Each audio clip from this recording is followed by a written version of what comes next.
In 1992, a young man by the name Masahiro Sakurai released his first game ever, Kirby's Dream Land, for the original Game Boy.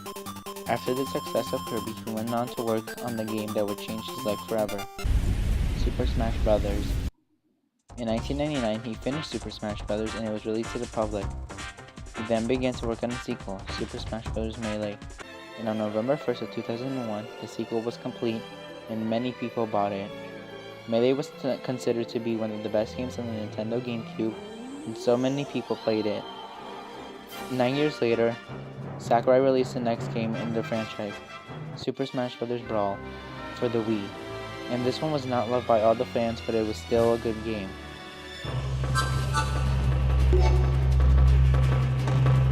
As far as what I would look back on the game, as far as tailoring or trying to get more done or changing a portion of the game now that it's finished, looking back at it, I could have had another year or another 2 years, and it wouldn't have changed the fact I never have enough time to adjust and refine, and that's just the way it is for me. Thinking about the typical development process, the trend seems to be that when you finish a game that you've been working on for so long and breaking your back over, you kind of don't want to look at it anymore. You're done with it. But seeing Smash, I really truly feel that this is a game that I'm really not tired of yet, and I'm really enjoying it. I feel relieved in knowing that this game has that kind of staying power, particularly to myself, and I'm very proud of that. And then in 2014, Sakurai released the next game, Smash Bros. For Wii U and 3DS, which was better than Brawl, but still there were some people who didn't like it. By the time Mr. Sakurai was getting really tired of making Smash games, he said that Smash for Wii U and 3DS would be his last game. The series has already come 3 iterations, and so, I can't certainly say with 100% confidence that there won't be any additional Smashes or Smash games ever.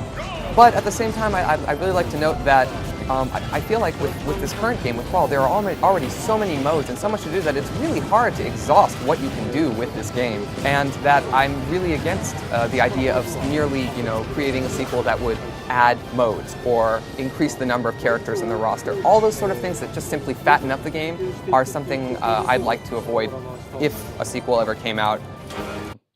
But on March 8th of 2018, a new Smash game was confirmed to be in the making, and on June 12th, the game Super Smash Bros. Ultimate was announced, which was a big game because it was going to bring back every single fighter from all the past games.